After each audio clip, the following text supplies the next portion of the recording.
I'm a feminist, but I went on a feminist Jack the Ripper walking tour in Whitechapel.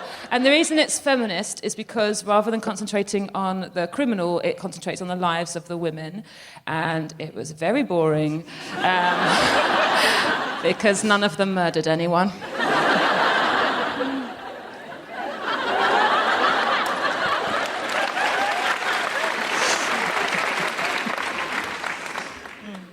I love that exists. I'm probably not going to go on it. It is actually really interesting. But mainly because Jack the Ripper.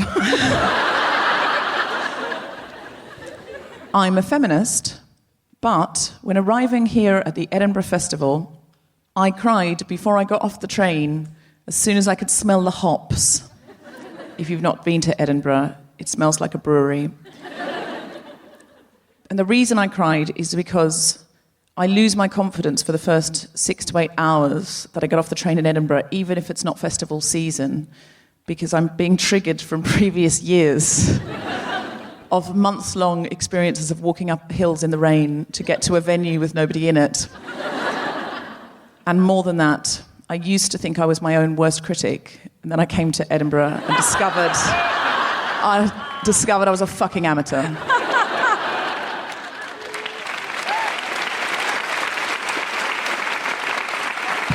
God, it's so true. Yeah. It's so true. I'm not doing a show here. I'm not performing, and every single list of the best comedian in Edinburgh has upset me.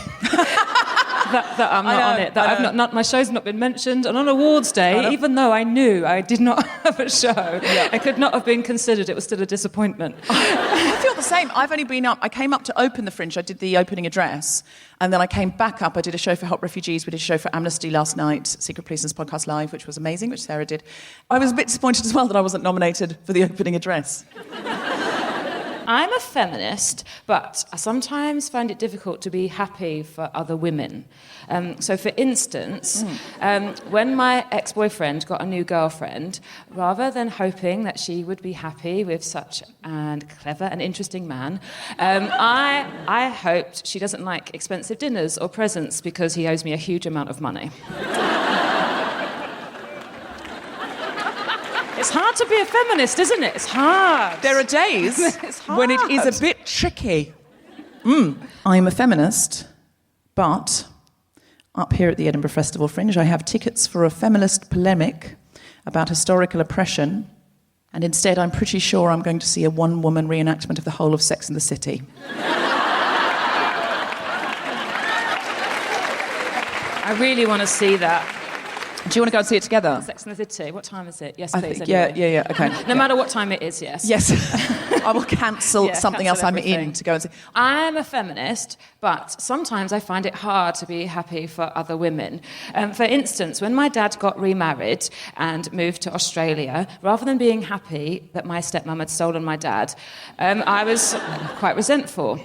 When your dad moves to Australia, it's like that film, The Dingo Ate My Baby, except the dingo is a nice lady from Adelaide and the baby is any chance I had at a life without abandonment issues.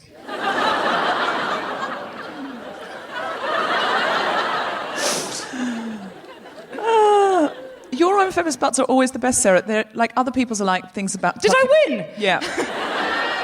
You've won. Feminism. Other people's always about things like plucking their eyebrows and stuff. And I know. yours Do you know are what very I always deep. want to say is I'm a feminist, but I find this really difficult because I'm actually very good at it.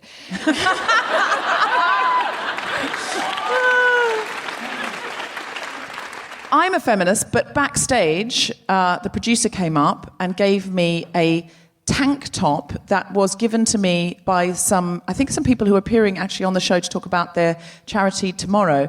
And it's even got DFW stitched into the label, and it says #FeministFringe. And my immediate out loud response was, I'd love to wear that, but I can't show my arms.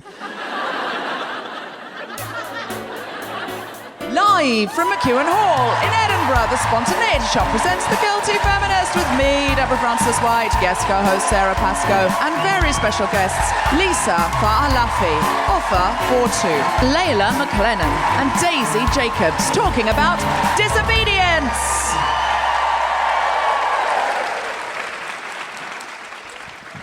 This is The Guilty Feminist, the podcast in which we explore our noble goals as 21st century feminists and the hypocrisies and insecurities which undermine them. I'm Deborah Frances-White, and with me is Sara Pascoe, and we're talking about disobedience.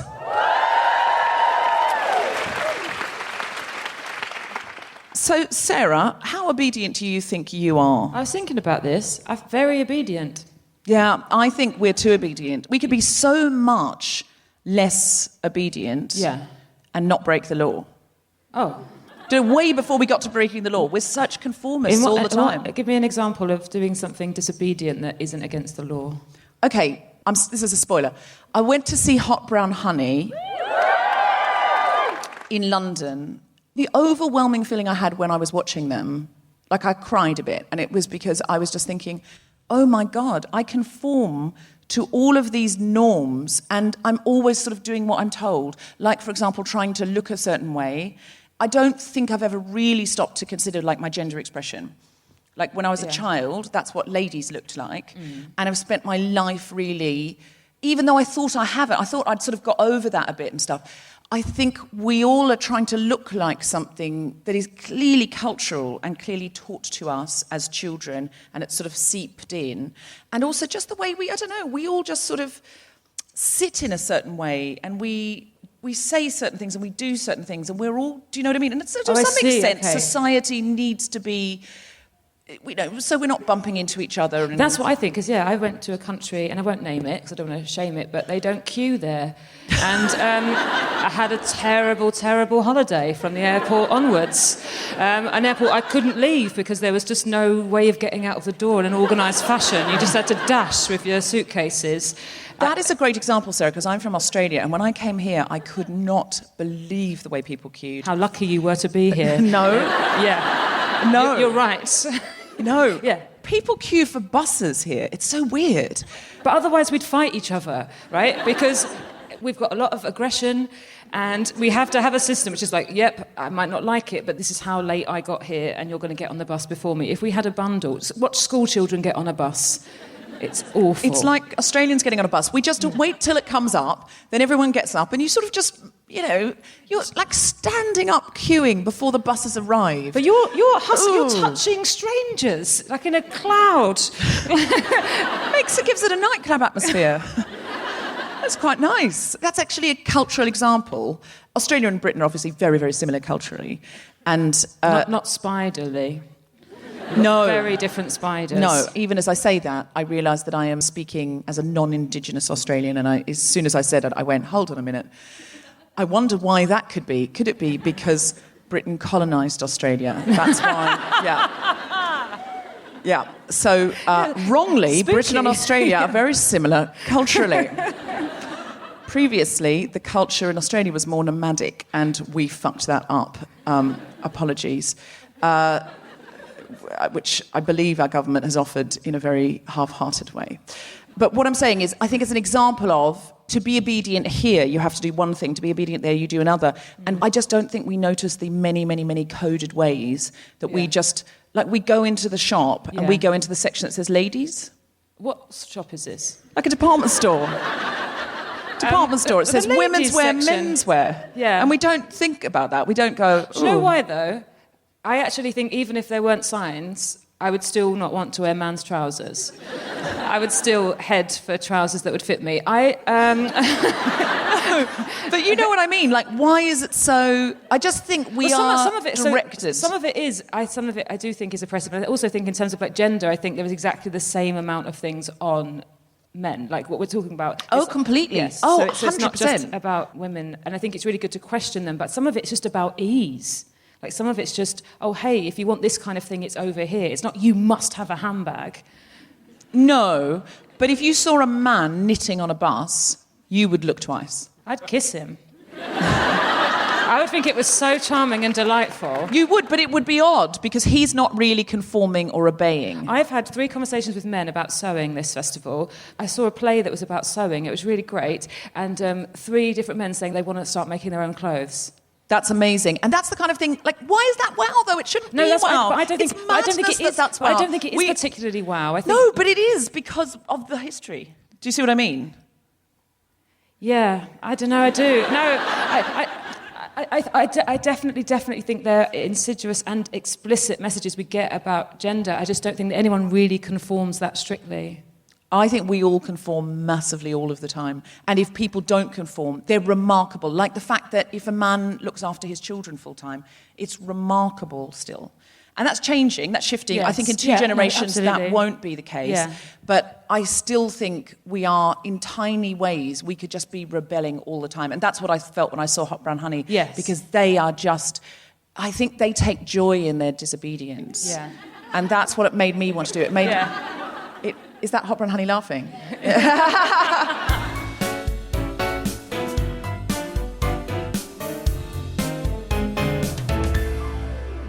Would you like to hear some stand-up comedy? Then please welcome to the stage the wonderful Sara Pascoe!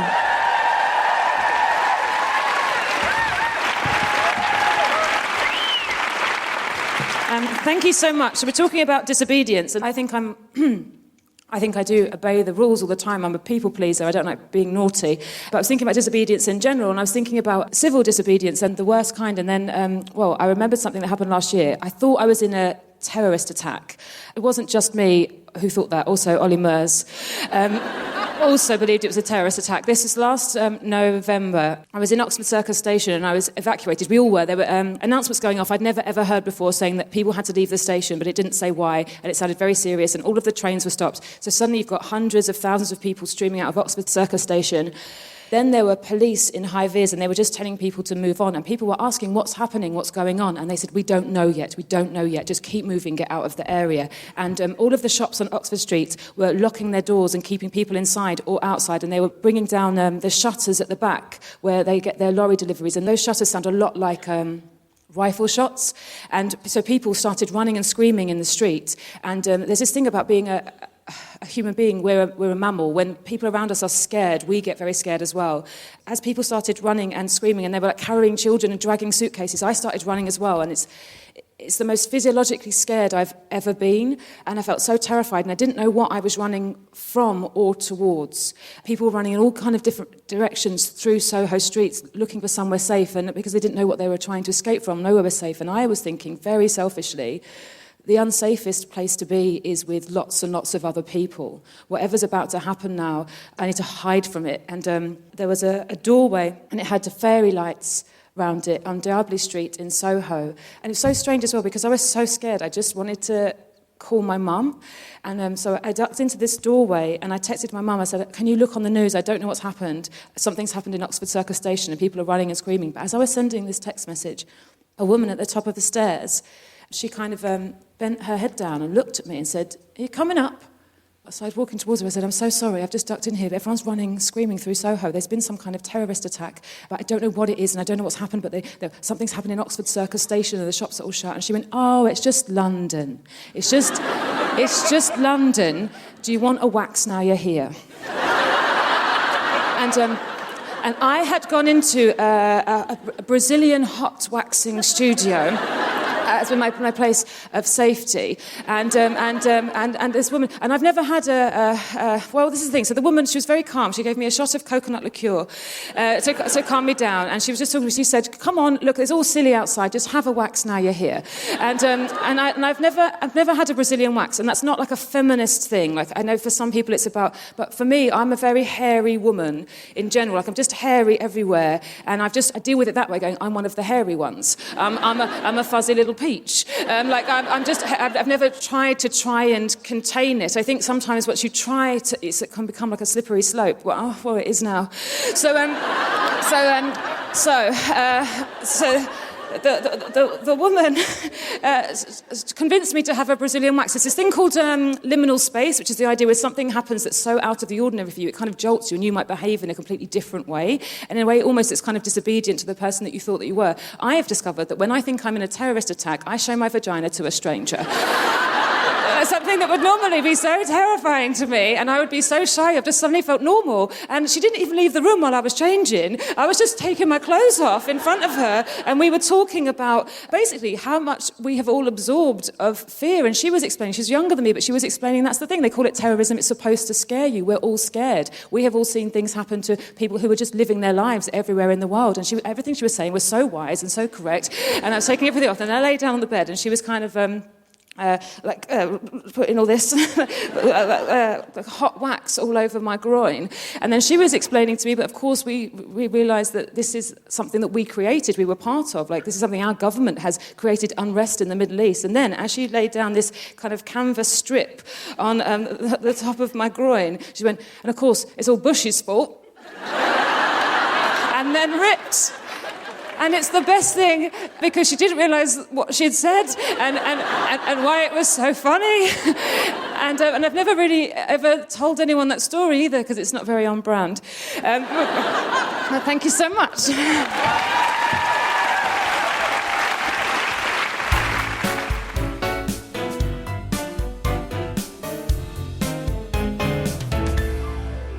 Our guests today are from the amazing cabaret show Hot Brown Honey. Please welcome to the stage Lisa Faalafi and Offa Fotu.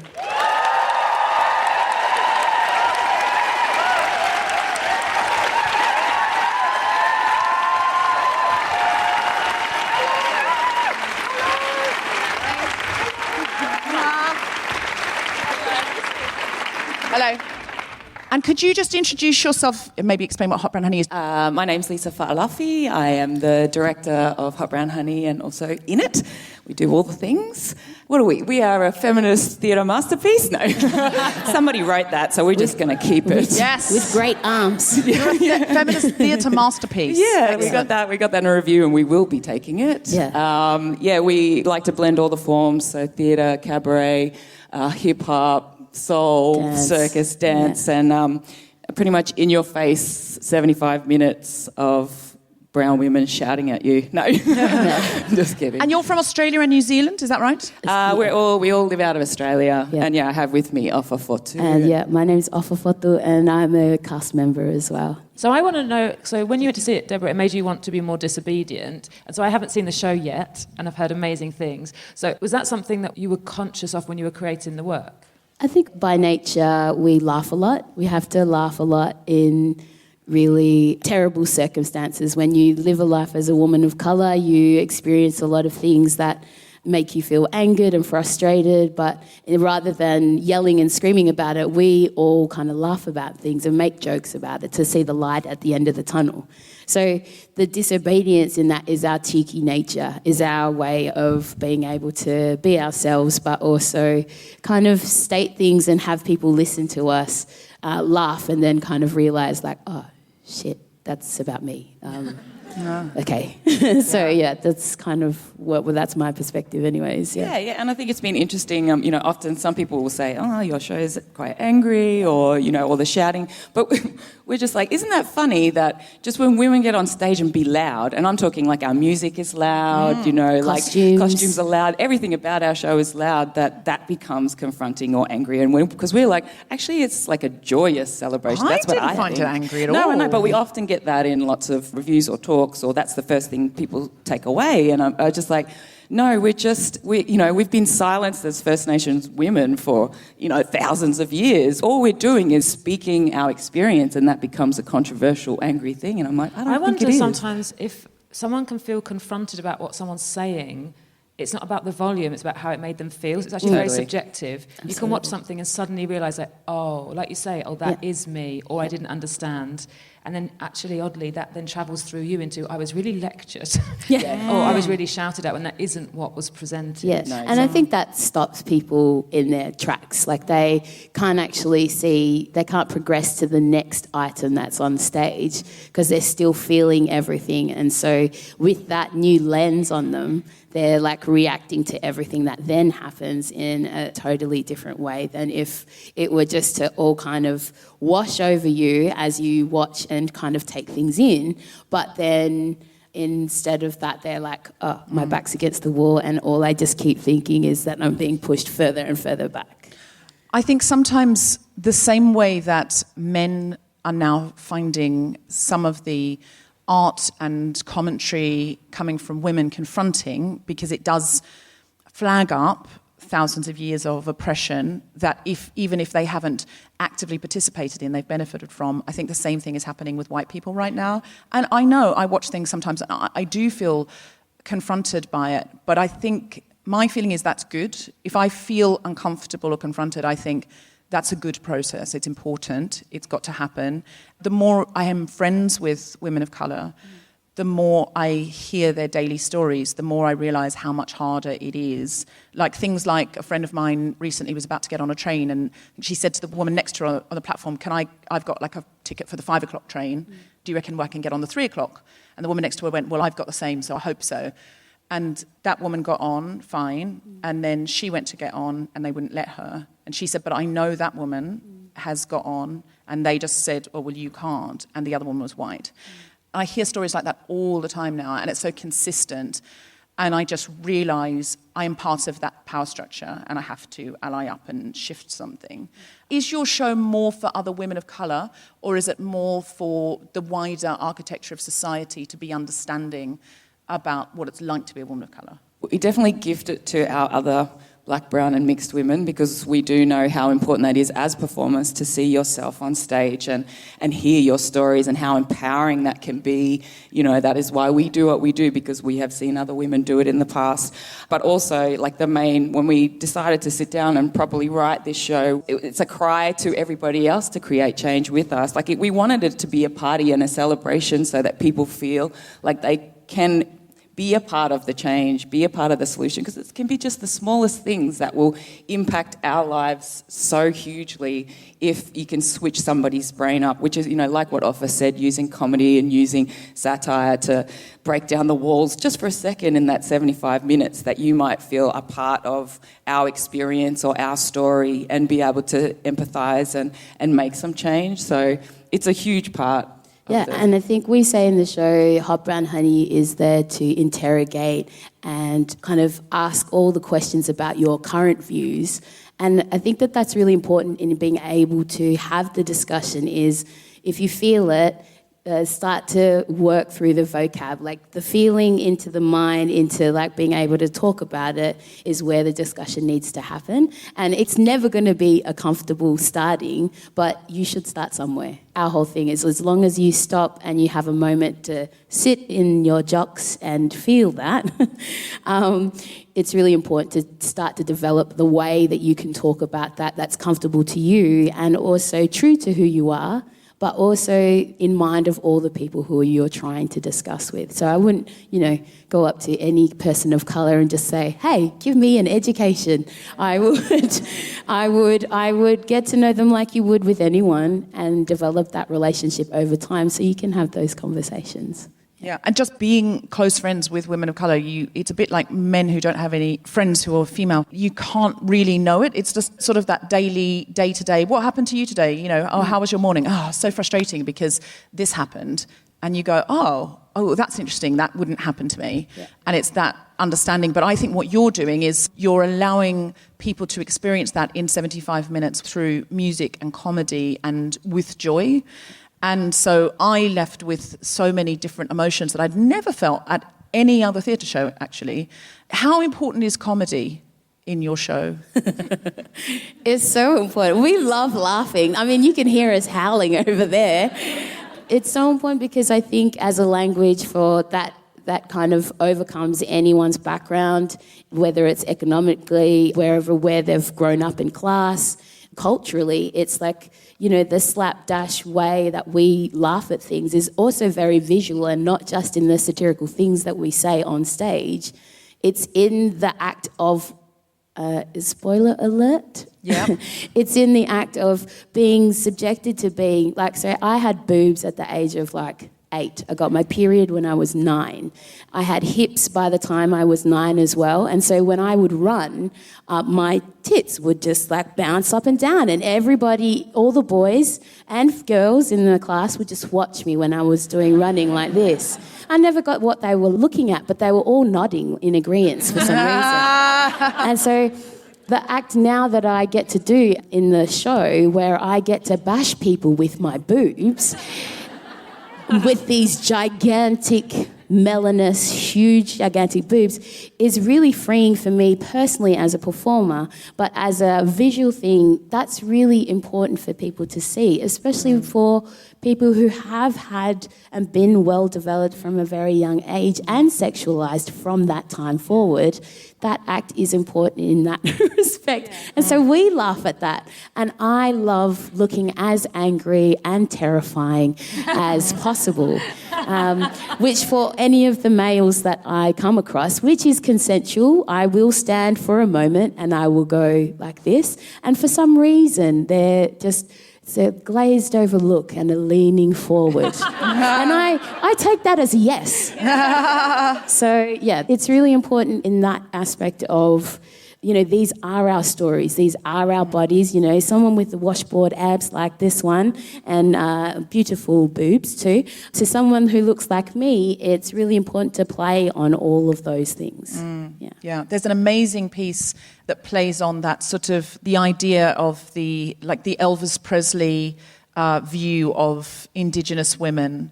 It's so incredible. It's sort of like a satire on this idea of Indigenous women being romanticised and sexualised and sort of fetishised. And it's funny, but it just makes you see the world in a different way. How important is music in terms of how it can make people feel in your show? Huge, I think. We love music. We love the journey that music can take people on, and it's like all elements are like super stylized in our show. So yeah, I mean, we're unfortunately, sorry for the older folk that have been coming to our shows, have been holding their ears like this, because we're taking you into the club. We want you to feel the bass through the floor. We want you to have some sort of emotional response physically as well. Completely sensory. Yeah. Rather than sort of obeying and conforming and going along with the way society sees you and the way you're meant to behave in society and that you're meant to not make any trouble, what you're doing is just bursting out of all of those things and taking charge. I feel like there's so much authority coming off you on the stage, and I feel like in a way, we are your subjects for that 75 minutes, and we have to be in your world. Watching it, I felt like this is what it would be like if women of colour ran the world, and it's a lot better. That's what I think.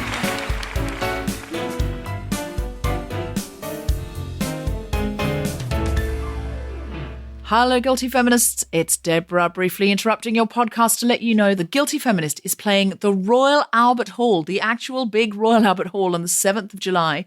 It's an afternoon performance, so people outside London will be able to get trains and get home for the evening.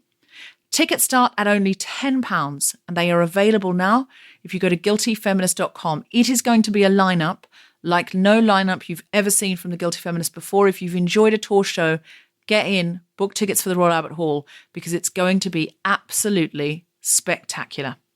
Now, the Guilty Feminist is teaming up with Amnesty International to bring back the legendary Secret Policeman. This show started in the 1970s with Monty Python and has been one that has featured comedy greats every decade since. We are bringing a diverse and incredible lineup to the Hackney Empire for the Secret Policeman's tour on Wednesday, the 5th of June. On the bill, you will see Francesca Martinez, Juliet Stevenson, Sindhu V, Desiree Birch, Funbi Omateo, Grace Petrie, Jess Foster-Q, Alison Spittle, Kemar Bob, Ophelia Loverbond, Sophie Duca, and Siobhan McSweeney, who plays Sister Michael in The Derry Girls. Go to hackneyempire.co.uk for tickets. And if you're going up to the Edinburgh Fringe, there are 3 Guilty Feminist shows at the Pleasance Grand and a Secret Policeman's tour show too. Go to edfringe.com and check those out too. And also, the Guilty Feminist book is out in paperback and includes 2 new interviews, one with Hannah Gadsby and one with Phoebe Waller-Bridge. Pick it up now. And now, back to the podcast.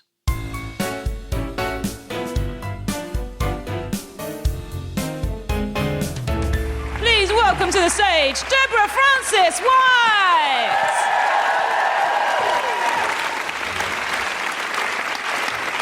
So many of you know I used to be a Jehovah's Witness, if you listen to the podcast regularly, and I'm now an atheist who believes if there is a God, they're non-binary. So when I was a Jehovah's Witness, I don't know what your idea of a paradise is, but the Jehovah's Witness idea is very specific. You will have seen it probably on the front cover of a Watchtower magazine. The Jehovah's Witness idea of paradise is this: people in national dress passing fruit to one another for eternity, just back and forth, back and forth. And the reason is, in the paradise, Sara Pascoe like this, we are all going to be vegan. Paradise is not heaven, it's earth being restored to a paradise like it was in the Garden of Eden. In the Garden of Eden, everyone was vegan. And you will have noticed on the front of cover of the Watchtower as well, there's usually like a lion playing with a toddler, which has probably caused alarm in some of you, but it shouldn't, because the lions will also be vegan. It's true. This is your paradise, Sarah. I mean, you should become a Jehovah's Witness because you would love it. I mean, to be fair, that's the only element you would enjoy, so don't. So that's what I believed, and I would spend my time going out knocking on doors and telling people about that. But that was really the only place that women were allowed to speak. Because in the Kingdom Hall, which is the Jehovah's Witness church, women are not allowed to speak on the platform. So the men get up and they do sort of like what you'd think of as a sermon. And no woman has ever spoken in that place. And the thing is, I only became a Jehovah's Witness when I was 14. I was baptised at 16. So I already had a lot of experience speaking because I'd done a lot of speech and drama. I debated at school. And I found it really difficult to be quiet. And one thing that I discovered that I could do secretly, because you were never allowed to do anything like this because it was considered worldly. Worldly is the opposite of anything good. I found out that there was an improvisation group nearby to where I lived, like a comedy improvisation group. So I found 3 other Jehovah's Witnesses. And, I mean, we could not tell the elders or we'd get banned. So we snuck off to these improvisation classes and had a sort of whose eternal life is it anyway type group. But the thing is, they knew, the people at the improv group knew that we were weird. We couldn't tell them we were Jehovah's Witnesses because, 1, they'd think we were weird, and 2, we would be bringing Jehovah's name into reproach because we shouldn't have been doing it. So we had to hide that we were Jehovah's Witnesses, but they knew there was something weird about us because we couldn't do any scenes about sex or death. Did a lot of fruit-based work. Could I have a fruit, please? Any fruit? Can I have an animal? An animal. It's great. This scene will be about a kangaroo eating a watermelon. We were so naive and innocent and virginal. And you know when you can just tell when people are sort of, like, we were too old to be that unworldly, really. And so I was doing this secretly and doing this sort of little bit of comedy. And then, of course, the elders found out and it got banned and we weren't allowed to do it anymore. And one of the elders said it was the reason that 2 of these other young people in the congregation had started snogging. And he did. I said in my head, I'm fairly sure that's hormones, not comedy improvisation. But he felt it was the comedy. Anyway, so they got banned from snogging and we got banned from space jump. And give me a word from the audience. So there was really no outlets at all. But there were 2 things that you were allowed to do as a woman. And one of them was in the Watchtower study. So there'd be the public talk, which a man would do, and then another man would get up, and there'd be a study article in the Watchtower, and then so one man would read a paragraph from the study article, and then another man would ask a question that was at the bottom of the paragraph, and then anyone in the congregation could put their hand up, man or woman, and answer it. But you're meant to put it into your own words so that it's clear you've understood it. So I thought, right, I will put it into my own words. And after that, I had 2 missions every Sunday. 1, how many times could I get picked? 2, how many laughs could I get? This is how I learned to do stand-up. It won't be funny to you, but I'll tell you. See, here's an example. The paragraph would say something like, in the upcoming district convention, it is a temptation for sisters to dress in an ostentatious fashion and not consider spiritual things. As 1 Timothy 4:16 says, we should have an eye for godly devotion and not the showy display of one's means of life. Don't look that up, it's not the right scripture. They'd say, what should sisters be aware of in the upcoming district convention? So I would put my hand up and I'd say, I believe the title of the next convention is the Divine Peace Convention, not the Divine Fashion Convention. Am I right, sisters? And people loved it because it was the only interesting thing that would happen in their whole week. And then we also were allowed to do little plays. once a week there was a meeting about, it was called the Theocratic Ministry School, and it was to learn how to go to the doors, and men were allowed to do talks, but women were allowed to do little plays. So you basically go like this. Hello? Hi. I was just wondering if you ever worried about the future. Yes, I do. Why don't you come in? Which they never said in real life. And then the sister would show the other sister 3 scriptures, and then she'd say, this is brilliant. My eyes have been opened. Please come back next week. Never once happened in the real world. But you were allowed to do these little plays. Now, a lot of sisters didn't like doing the plays because it was scary, because it was in front of a big audience. And so they'd phone in sick on the day. And then the man who was running the school would just cover it. So I went to him and I said, if you ever get anybody pulling out, I'll do it on the day. Just tell me, I'll improvise it. I'll make it up. Give me literally 10 minutes and I will cover for anybody. So I became the professional understudy. And I was only meant to get like 2 talks a year. In fact, I got 25. And what I discovered was Jehovah's Witnesses found nothing funnier than taking the piss out of the born-again Christians.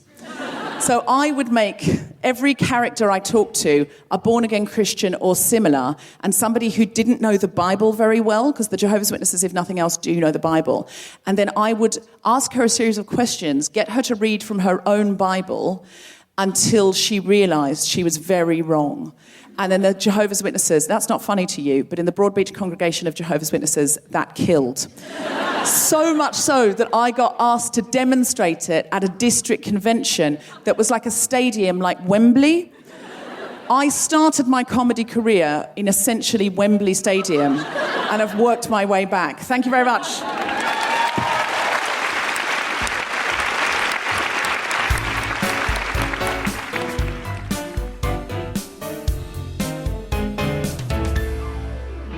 Our next guests are from the refugee mentoring organisation Roots, spelled R-O-U-T-E-S. Please welcome Leyla McLennan and Daisy Jacobs.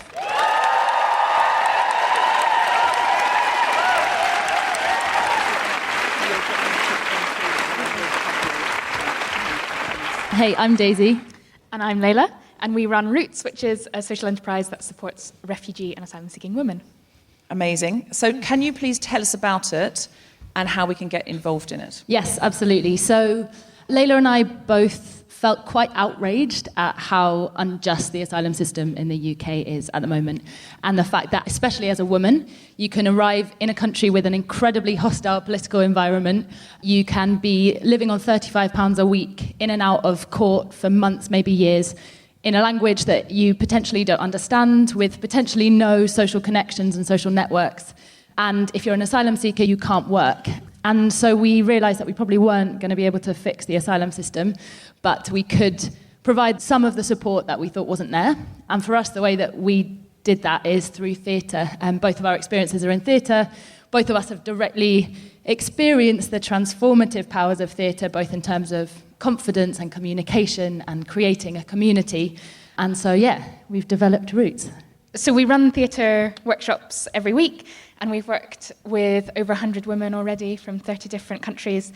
And we create this community in these theatre workshops, and it's all about developing language in a fun, social environment, really supportive.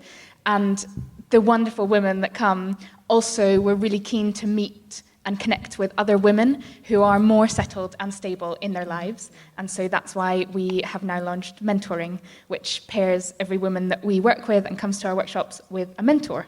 Ah. Yes. And how do you find the women? Like, how do you reach out and contact them when often they might be quite isolated? We work with a number of amazing organisations that already work with women from refugee and asylum-seeking backgrounds. At the moment, we're just working in London, and we're really lucky to have made connections with some great organisations like Women for Refugee Women and other organisations like Breaking Barriers.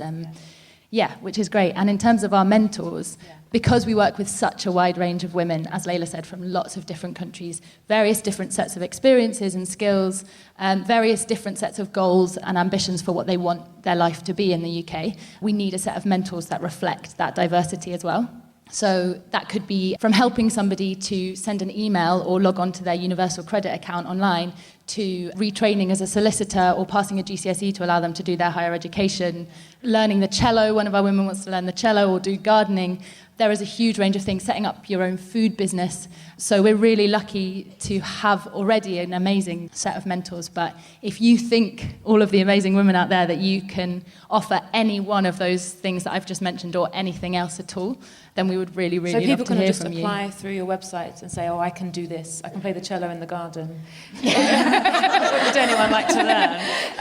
And what about fundings? Are you kind of obviously independently funded? Yeah, which is important to us because often with funding it is restricted, so especially with asylum seekers. Yeah. And so that means that some support is cut off from them. Yes. So all of our mentors are sponsored by their employer, with the recognition that being a mentor is a really good opportunity for you to practice your leadership.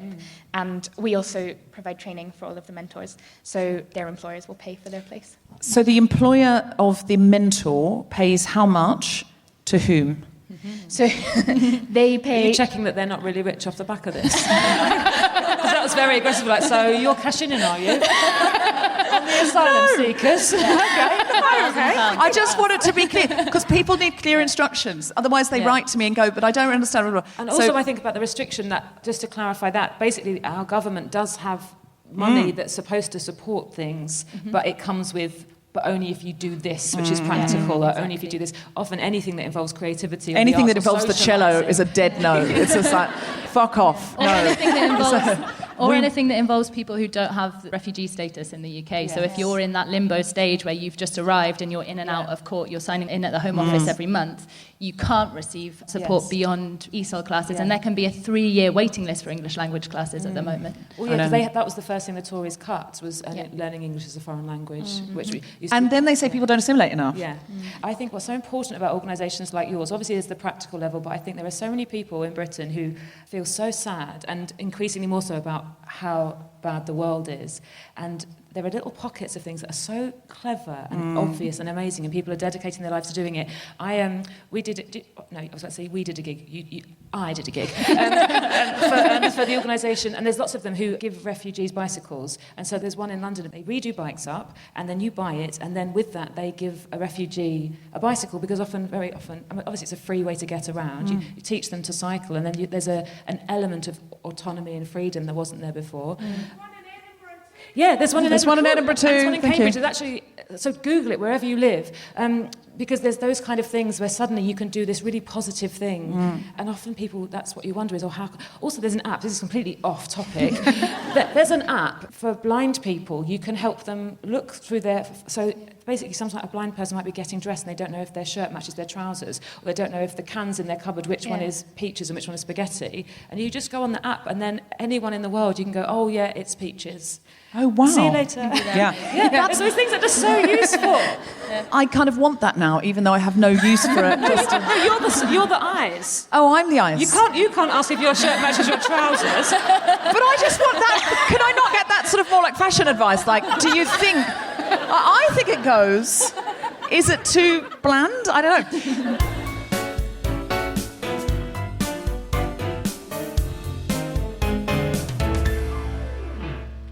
Hello, Guilty Feminists. It's Deborah just saying thank you to everybody who's come out for our live tour and made it so extraordinary.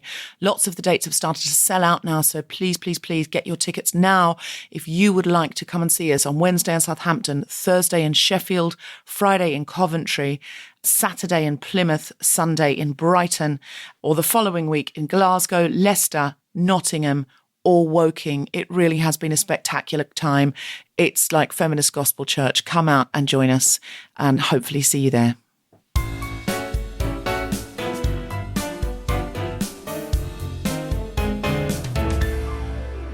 You're right, Sarah. There are so many clever people who are compassionate and loving and proactive. And I really do think the answer to the world's problems at the moment is that the compassionate people, we have to have more get up and go than the uncompassionate people. Because it's easy to feel compassion, but are we doing anything? So we're very excited that you're doing this, and we're happy to support it. It's a UK organisation, just we have international listeners. Yeah. If you're in another country, you might be able to find something similar in your country, and if you can't, please start it. And you can go onto our website and sign up to be a mentor. Yeah. So if you want to be a mentor, what if you're a company, freelancer? Any companies listening? Yeah, any companies as well who want to sponsor a whole programme, we'd be very happy for that to happen. That would be great. Because you're if a Sara free- Pascoe, she's a freelancer, if she wanted to do it, she doesn't have a company. There's a discount if you're paying as an individual. We didn't want to totally write off the fact that people might want to pay to do this themselves. And like we said, it's not just business skills that we're looking for, it's also things like playing the cello in the garden. You're going to be might so really useful. deluged with cello players. All of them about have cello to learn players. cello now. But yeah, you can pay as an individual. Would you, Hot Brown Honey, would you be interested in teaching refugees to do some of the amazing dancing and things that you do? Yeah, absolutely. We would. And we all have different kinds of skills, been wearing different hats, so that would be amazing. We should see if we can hook that up. But if you'd like to be a part of that, Roots, Routes. Yeah. Yes. Our website is weareroots.com and Twitter is @rootswomen. Great. ROUTES. Please get in touch. And if you want to see Hot Brown Honey, where do you go? You can get us on Twitter, so our handle, just Hot Brown Honey, Instagram, follow us on Facebook. Great. Okay, so Google Hot Brown Honey and find out if they're coming to a theatre near you. Charity of the Week, where are you? Thank you. Hi, everybody. My name is Nabu. Now, I want to tell you about Ubuntu Women's Shelter. We are a women's shelter, night shelter, that is dedicated to provide emergency and short-term accommodation and shelter to women, to non-binary, trans, cisgender people. We also open to people from different faiths, all faiths and religious persuasions, and it is people who find themselves destitute as a result of no recourse to public funds. We are collective, and we are based in Glasgow. We are run by people who have direct experience of destitution, of the asylum process, and immigration.